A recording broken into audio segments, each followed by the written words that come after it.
Qué gozo, es un privilegio y un gozo poder estar ante tu consideración para compartir la poderosa palabra del Señor.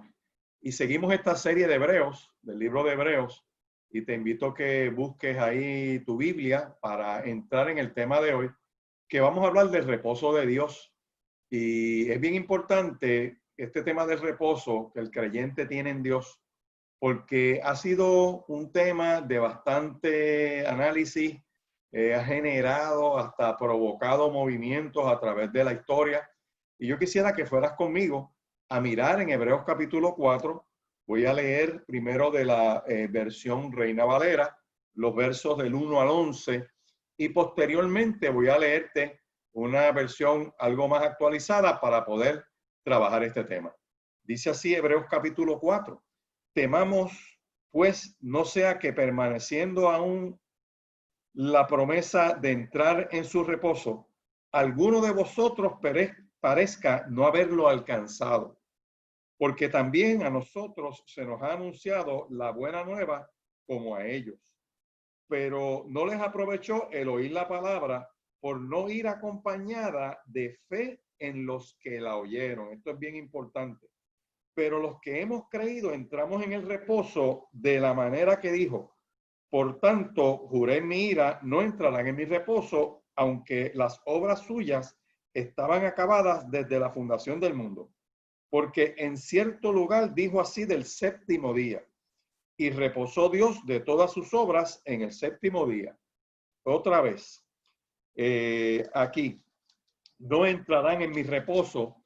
Por lo tanto, puesto que falta que algunos entren en él, y a aquellos a quienes primero se les anunció la buena nueva no entraron por causa de desobediencia, otra vez determina un día, hoy, diciendo después de tanto tiempo, por medio de David, como se dijo: si oyereis hoy su voz, no endurezcáis vuestros corazones.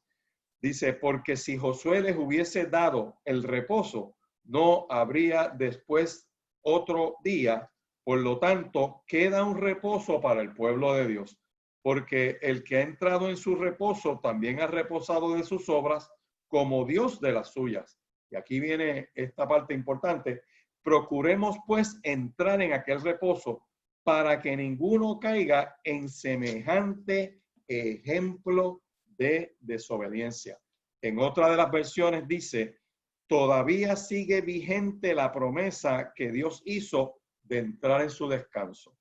Por lo tanto, debemos temblar de miedo ante la idea de que alguno de ustedes no llegue a alcanzarlo. Pues esta buena noticia del descanso que Dios ha preparado se nos ha anunciado tanto a ellos como a nosotros, o sea, judíos y gentiles. Pero a ellos no les sirvió de nada porque no tuvieron la fe de los que escucharon a Dios. Pues solo los que creemos podemos entrar en su descanso. En cuanto a los demás, dijo Dios: en mi enojo juré, ellos nunca entrarán en mi lugar de descanso. Si bien este descanso está preparado desde que Él hizo el mundo, sabemos que está preparado debido al pasaje en las Escrituras que menciona el séptimo día. En el séptimo día, Dios descansó de todo su trabajo. Pero en el otro pasaje dijo Dios: nunca entrarán en mi lugar de descanso. Así que el descanso de Dios está disponible para que la gente entre. Pero los primeros en oír esta buena noticia no entraron, porque desobedecieron a Dios. Entonces Dios fijó otro tiempo para entrar en su descanso, y este tiempo es hoy. Lo anunció mucho más tarde por medio de David en las palabras que ya se han citado: cuando oigan su voz, no endurezcan el corazón. Ahora bien, si Josué hubiera logrado darles ese descanso, Dios no habría hablado de otro día de descanso aún por venir. Así que todavía hay un descanso especial en espera para el pueblo de Dios, pues todos los que han entrado en el descanso de Dios han descansado de su trabajo, tal como Dios descansó del suyo después de crear el mundo. Entonces, después Entonces, hagamos todo lo posible por entrar en ese descanso, pero si desobedecemos a Dios como lo hizo el pueblo de Israel, caeremos. Esto es una expresión bien buena, bien hermosa. Esta palabra lo que nos está dando es una manera de entender lo que es el reposo de Dios. Y yo quisiera mirar esta exhortación que se nos hace, que nos están diciendo, mira, hay que procurar siempre creer en la palabra de Dios. ¿Y cómo tú demuestras esa creencia? Lo hemos dicho otras veces, hablando de Santiago, que la fe se demuestra por la obra. O sea, tiene que haber una obra, porque si no, la fe en sí misma es muerta. O sea, sería muerta en sí misma. No es una fe intelectual, no es una fe académica, sino que es una fe que se traduce en un estilo de vida donde se honra y glorifica a Dios. Porque dice esta palabra poderosa, ¿verdad? En esta explicación que se nos da, debemos procurar siempre, repito, creer en esa palabra de Dios, porque ella puede realizar sus propósitos cuando es acompañada con la fe. El argumento de esta parte de Hebreos se presenta de diversas maneras o proposiciones. Uno, Dios concluyó su obra y reposó. Así que su reposo ha estado disponible desde la creación.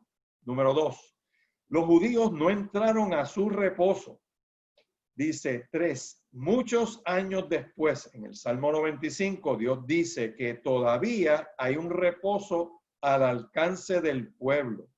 Dice el hoy que menciona David en ese Salmo 95, permanece hasta esta fecha. Eso significa que Josué no pudo guiar a Israel al verdadero reposo porque todavía queda un reposo. El reposo de Canaán para Israel es un cuadro de reposo espiritual que encontramos en Cristo cuando nos rendimos a Él. Cuando venimos a Cristo por la fe, encontramos el reposo de la salvación. Eso es bien importante. El creyente tiene un reposo que es cuando acepta a Cristo y recibe su salvación. La salvación es por la fe en Cristo, no es por obras para que nadie se gloríe. Número dos, y esto es bien importante, cuando nos rendimos a Cristo y aprendemos de Cristo y le obedecemos por fe, gozamos de lo que se llama el reposo de la sumisión. El primero es de paz con Dios, ¿verdad? Como dice Romanos capítulo 5 y verso 1, que tenemos paz para con Dios por medio de nuestro Señor Jesucristo. Pero al creer entramos entonces en el reposo. El segundo es la paz de Dios, como dice Filipenses capítulo 4, que la paz de Dios que sobrepasa todo pensamiento guarda nuestras mentes y nuestros corazones en Cristo. Así que está el reposo de la salvación al aceptar a Cristo como nuestro único y eterno Salvador. Y está ese segundo reposo que es la paz que tenemos de Dios. Pero esto es bien importante porque al obedecer a Dios por la fe y rendirnos a su voluntad, entonces el reposo de Dios entra en nosotros. Para darlo a manera de definición, yo quiero darles esta definición de lo que es el reposo. El reposo es un estado de bienaventuranza o el estado de bienaventuranza celestial en el cual Dios mora y ha prometido a los creyentes en Cristo después que los trabajos y las fatigas de la vida hayan terminado. Por eso es que la redención para el ser humano no solamente es que nos salvaron y pasamos de muerte a vida espiritual, no solamente se consuma con el poder del Espíritu Santo en nosotros para poder vivir en medio de este tiempo como Dios dice, que es la ética, o como embajadores del reino, rogando a la gente que se convierta, sino lo que habrá de venir, el escatón, la manifestación final de ese reino de los cielos, que se dará cuando Cristo regrese en gloria, las tumbas se abren, los muertos resucitan, el mal entrega a sus muertos, los creyentes en Cristo son transformados y los que estemos vivos en ese momento, si Cristo viene, en el momento que Cristo viene, seremos levantados y transformados y los cuerpos mortales serán transformados en cuerpos glorificados que sí podrán heredar ese reino de los cielos. ¿Por qué? Porque la obra de Cristo le dio para atrás al error de Adán, que mató el espíritu, el alma y el cuerpo. Esto es fundamental que nosotros lo tengamos claro. Así que el reposo, vuelvo y repito, es un estado de bienaventuranza celestial en el cual Dios mora y le ha prometido a los creyentes en Cristo, después que los trabajos y las fatigas de la vida hayan terminado.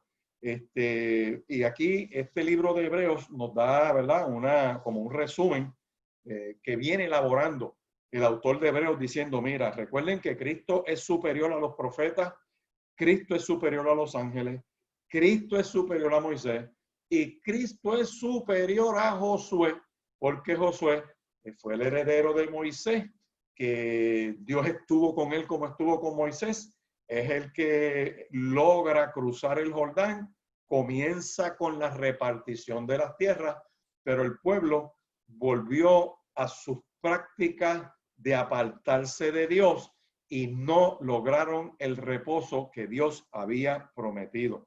Así que Hebreos toma como ejemplo lo que le sucede al pueblo de Israel y nos dice a nosotros, mira, vamos a ilustrarlo, ¿verdad? Vamos a ilustrarlo en términos de judíos y pecadores. El pueblo de Dios, Israel, como dice Romanos capítulo 11, ese es el árbol en el cual el gentil fue injertado por la obra de Cristo, para hacer de ambos un solo pueblo que es redimido y rescatado por la obra de ese Mesías que habría de venir, nuestro Señor y Salvador Jesucristo. Cuando habla de judíos, los compara como cautivos que están en Egipto, en la esclavitud de Egipto. Faraón es prototipo de Satanás y Moisés es prototipo de Cristo, el libertador que se enfrenta a Faraón y saca a ese pueblo de allí. La Pascua, que viene siendo el sacrificio de la sangre del cordero, que es la última plaga que le meten en Egipto para libertar al pueblo de Israel, y con cuya sangre del cordero había que identificar las puertas de las casas y tener un acto de comunión adentro. Esa Pascua que es Cristo para nosotros, que nos identifica. El aceptar a Cristo nos identifica con la sangre del cordero y la muerte no tiene poder sobre nosotros. Por eso es que la salvación es por fe. Y finalmente el mar rojo, donde los primeros israelitas pasan, es prototipo de bautismo, es como un símbolo. Así que sales de las garras del pecado, aceptas a Cristo y eres libertado, y el bautismo es prototipo de anuncio, de proclamación de una nueva vida. Análogamente, el desierto es lugar de crecimiento y prueba para el creyente, para desintoxicarse el pueblo de Israel de todos los demonios y malicias de Egipto, de esas costumbres, de esa cultura. El río Jordán, el cruzar ese Jordán, es la entrega de ese pueblo decisional, de acabar de romper con ese pasado y entrar en Canaán, viene siendo la madurez, la vida victoriosa.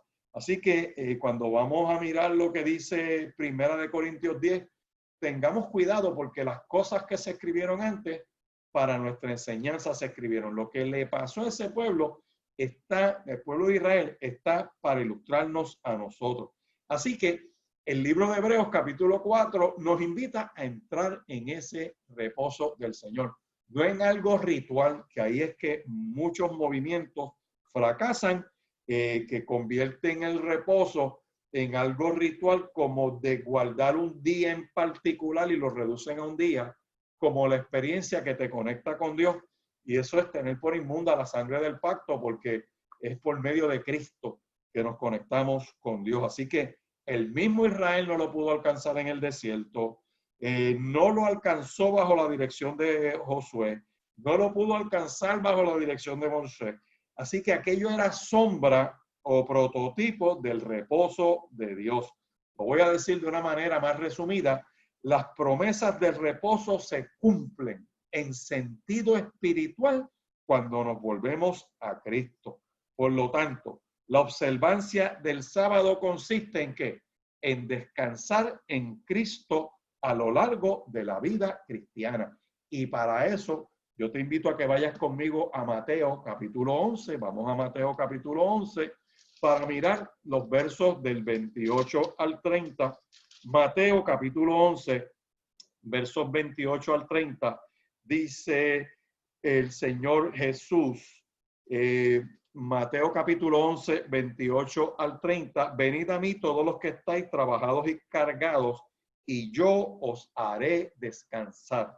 Llevad mi yugo sobre vosotros y aprended de mí, que soy manso y humilde de corazón, y hallaréis descanso para vuestras almas, porque mi yugo es fácil y ligera mi carga. Venid a mí y descansad. Ese es el descanso al cual Cristo te está llamando. Tú que estás trabajado y cargado, solo en Cristo podemos descansar.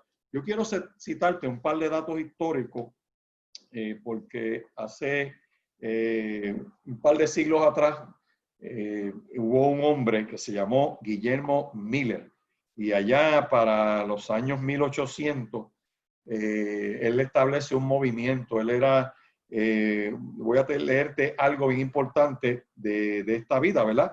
Hay dos iglesias que nosotros podemos mirarlas, o dos movimientos que en su origen son impactadas por las enseñanzas de Guillermo Miller. Y aunque él no fundó ninguna de las dos, es bien interesante que los ruselistas y los adventistas del séptimo día fueron impactados por las enseñanzas de él. A principios del siglo XIX se renovó un interés bien tremendo sobre el Apocalipsis, sobre las cosas que se revelan en este libro. Y este hombre era un pastor bautista de Nueva York, y se decidió a estudiar detalladamente todo lo que tenía que ver con la profecía. Y él entra en el convencimiento de que algunas expresiones del libro de Daniel se referían a la segunda venida de Cristo, que vendría a la tierra para purificar el santuario. Fíjate que la Biblia no dice eso. La Biblia lo que dice es que Cristo regresa en gloria a levantar un pueblo, no a purificar un santuario. Y en el 1818 él hizo unos cálculos donde decía que cada uno de los 2300 días representaba un año, y tomó como punto de partida la fecha de regreso de Esdras y sus compatriotas a Jerusalén en el año 457. Y llegó a la conclusión de que Cristo volvería a la tierra en el año 1843. Fíjate que todos estos movimientos raros, tú los ves que tratan de tapar su historia y tratan de justificar la falsa profecía que dio sus originadores, o los que creyeron en algún tipo de expresión. Y durante un cuarto de siglo, o sea, desde 1818, este hombre se dio la tarea por 25 años de predicar el mensaje a todas las iglesias y los lugares donde iba, y a publicar muchos panfletos y revistas diciendo que Cristo regresaba a la tierra en el año 1843. Así que eso generó gran expectación, y muchas personas, pasó como todos estos que están en el área de Calley, Puerto Rico, que se mudaron entre Sidra y Calley. Hay un área de Sidra y Calley, que se levantó un falso profeta en Puerto Rico que empezó a decir que venía un gran maremoto, que las islas se iban a hundir y que solamente una parte iba a quedar a flote en Puerto Rico, bastante salva, que está entre Sidra y Calley. Y la gente vendió casas, vendió propiedades, dejaron trabajos y se mudaron a esos sectores. Ahí establecieron una carpa, después establecieron una pequeña ciudad. Ya han muerto muchos de esos líderes. Queda una comunidad con unas falsas enseñanzas, y entran en un bochorno, en una vergüenza, en una desgracia, porque todos esos líderes mueren, ellos se quedan en el ostracismo, aislados con unas profecías falsas, y en algunos casos tienen hasta unos sepulcros especiales esperando que esos líderes resuciten para que los guíen de alguna manera. Pues mira, lo mismo pasó cuando Guillermo Miller. Muchos regalaron sus propiedades, abandonaron sus sembrados y se prepararon para recibir al Señor el 21 de marzo de 1843. Llegó ese día, nada ocurrió. ¿Y qué hizo Miller? Pues revisó sus cálculos y descubrió un error de un año. Así que dijo que la fecha correcta era el 21 de marzo de 1844, o sea, un año después. Pues, pero de nuevo, todo el mundo quedó desilusionado. Y un tercer cálculo dijo que Cristo vendría el 22 de octubre de ese mismo año. Pero esa predicción también falló. Lo mismo le pasó a los ruselistas que pronosticaron en 1914. Fíjate que eso no es nuevo. Y pasaron el bochorno, el juez Rutherford y toda esa gente. ¿Por qué? Porque Cristo no vino en la fecha que ellos pronosticaron que iba a venir y se inventan entonces la teoría de que no es que viniera físicamente, es que bajó del tercer cielo a un santuario celestial y entran en toda esa expresión para tratar de cubrir su error, su falsa profecía, la vergüenza de haberle mentido a la gente haciéndoles creer lo que la Biblia no dice. Guillermo Miller tuvo una experiencia entonces diciendo, mira, me equivoqué, confesó que se había equivocado, que ese sistema de interpretación estaba errado y no lo defendió más. De hecho, se quitó de estar haciendo esas profecías, pero un grupo de personas que lo seguía no se rindieron. Un grupito de las personas tomaron entonces lo que él había sembrado al principio y empezaron a decir, un tal Irán Edson, discípulo de él, que él tuvo una revelación, que Edson tuvo una revelación diciendo que él se equivocó en cuanto a fecha, pero no en cuanto al lugar. Y dijo que Cristo había entrado el día anterior en el santuario celestial y no en el terrenal, para hacer una obra de purificación en él. Me detengo ahí para que acabes de entender que todos esos movimientos de ruselistas y los que salen de Irán Edson, José Bates, que fue otro que se le unió, otros dos grupos se unieron. Y tengo que leerte esta parte y te voy a dar la data histórica. Esto está en un libro muy bueno que escribió Luisa Jeter de Walker, que ella era la directora de educación cristiana para las asambleas de Dios a cargo de todo el mundo hispano en Latinoamérica. Escribió un libro muy bueno que se llama ¿Cuál camino? Y es una edición excelente que habla del origen e historia de muchos movimientos religiosos. Y es un librito que se estudia en los institutos. Hay varias ediciones publicadas, hay diversas carátulas, pero yo voy a darte esta referencia. Se llama ¿Cuál camino? De Luisa Walker. Y es muy bueno porque entre los movimientos que estudia el judaísmo, el islam, el catolicismo romano, habla del espiritismo antiguo y moderno, del liberalismo, habla de los santos de los últimos días, habla del adventismo, de los testigos de Jehová o los ruselistas, la confesión positiva, los Jesus Only o la nueva luz, como se llaman algunos, y la multiplicación de sectas y movimientos de la nueva era, la teología de la liberación, y hace otras referencias. Y aquí nos dice que otros grupos se unen a Edson al aceptar esa nueva revelación de Edson. O sea, todos estos movimientos tienen tres componentes interesantes. Tienen un profeta, que es el que Dios les revela. Casi siempre Dios les revela a ese y a más nadie en el movimiento.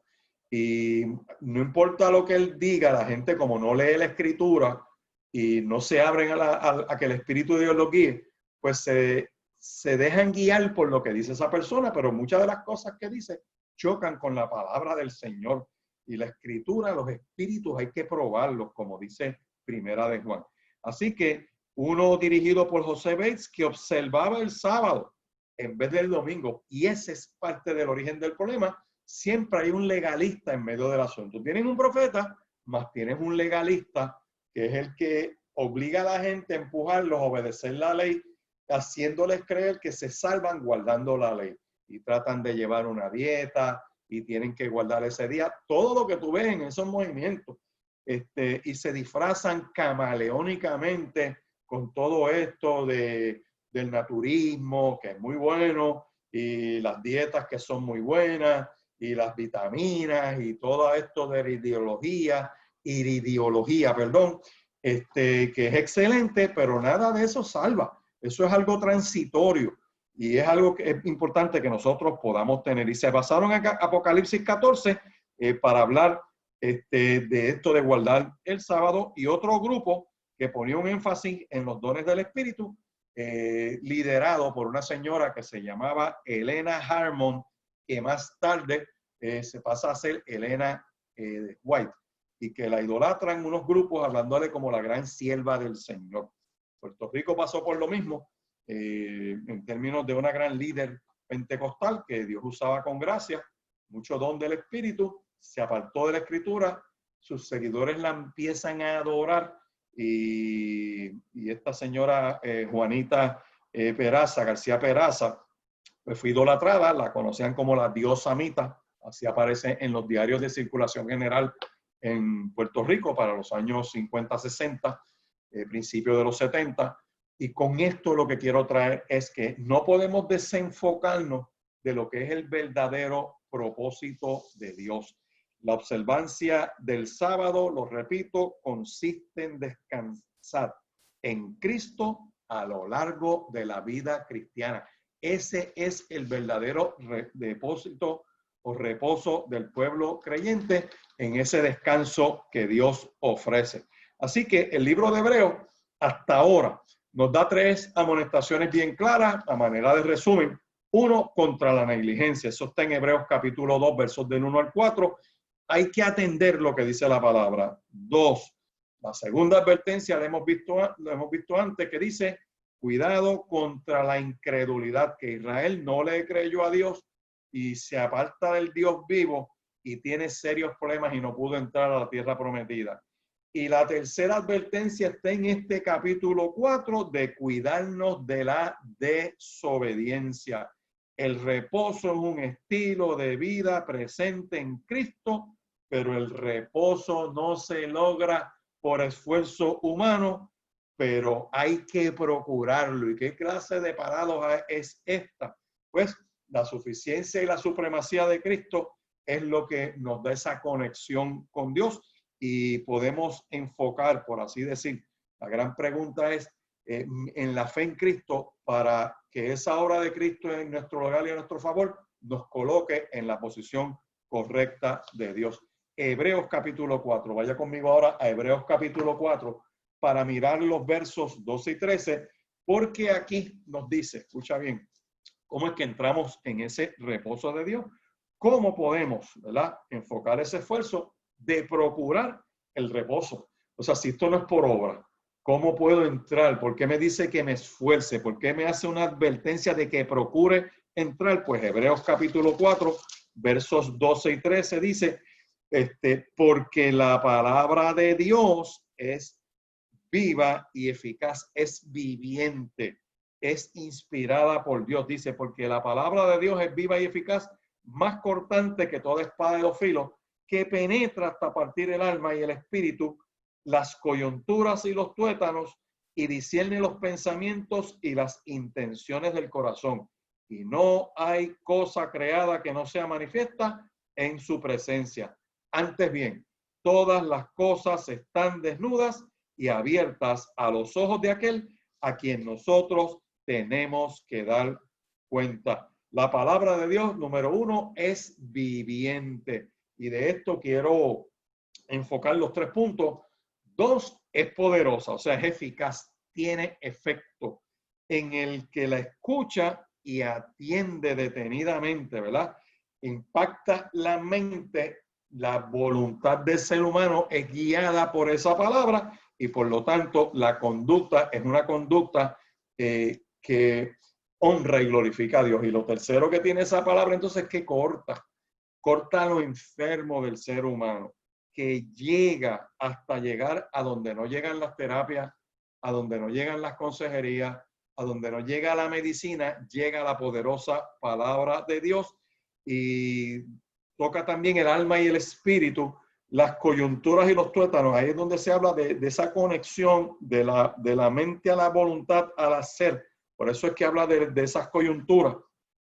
Y los tuétanos es la misma médula del ser humano. Esto es bien importante, lo más interior, desde aún antes del ser humano hablar o poder actuar. Dios entra para limpiar esa voluntad y que sea la correcta.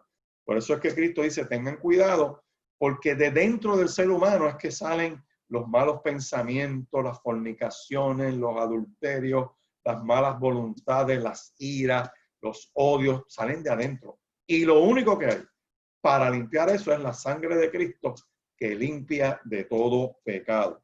Pues la palabra de Dios es viva y poderosa. Es más cortante que cualquier espada de dos filos, penetra hasta el alma y el espíritu, entre la articulación y la médula del hueso. Deja al descubierto nuestros pensamientos y deseos más íntimos. Y dice, no hay nada en toda la creación que esté oculto a Dios.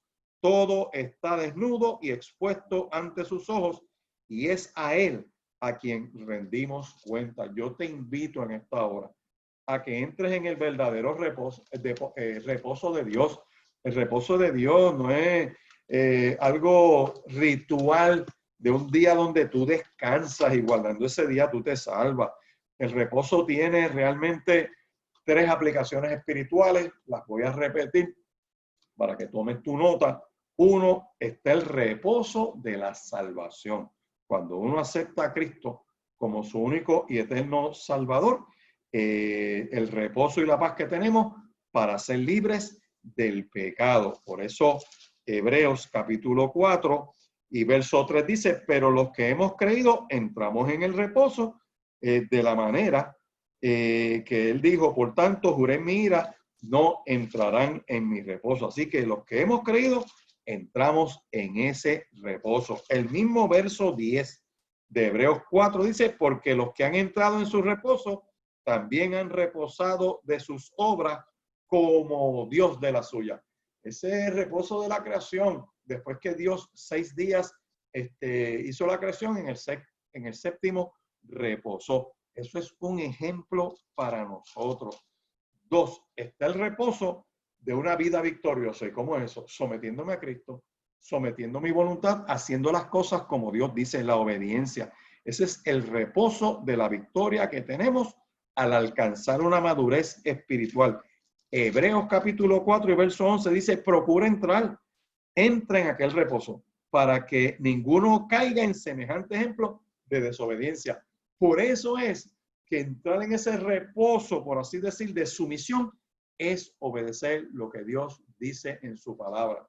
Por eso es que el apóstol Pablo dice, escucharlo todo y retener lo bueno.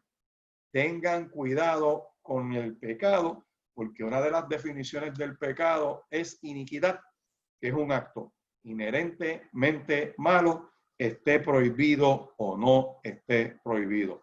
El reposo de la sumisión o de la vida victoriosa, lo repito, es el que tenemos para alcanzar la madurez en Cristo.